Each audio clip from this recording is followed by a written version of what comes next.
Welcome back to Tripping with Intention.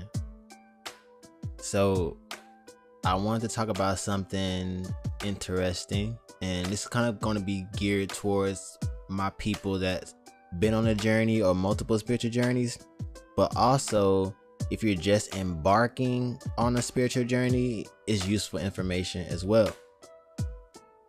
And what I wanted to talk about was the void, or in more words, the period of time from when you end in a spiritual journey or you're detaching from certain aspects or certain things in your life that no longer serve you, but you also know or also feel like you don't want anything because you know what you are now. You know you're part of the field.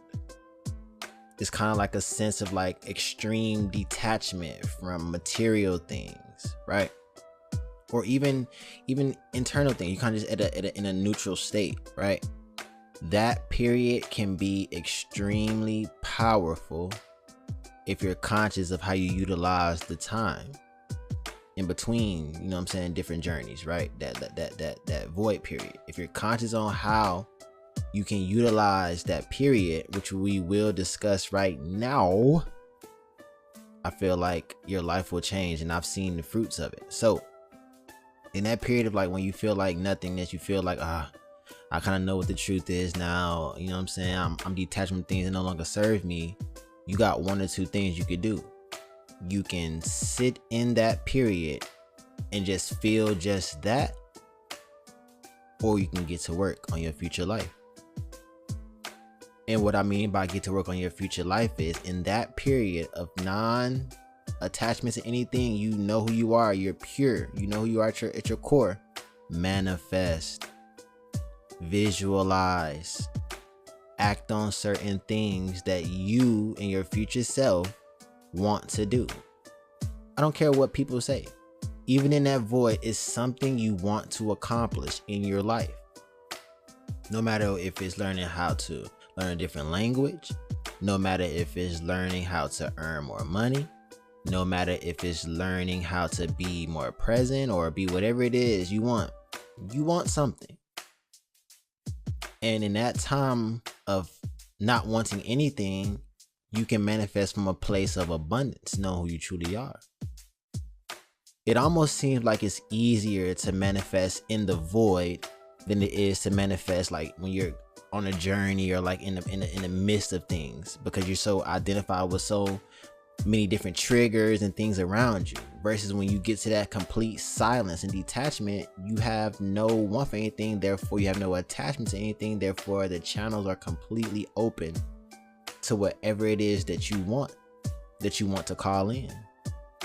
Very powerful time, but it can feel very heavy at times too, because you see things for what it really is, rightfully so. It can become very heavy. Can't negate that. But we are all alchemists, correct? We create our reality, correct? So even if it's not anything material, it could just you wanting to be more happy, more upbeat. Visualize yourself in that state. Be in that state.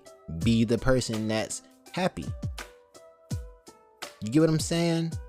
Instead of embracing the fact that the void can be lonely, become an alchemist.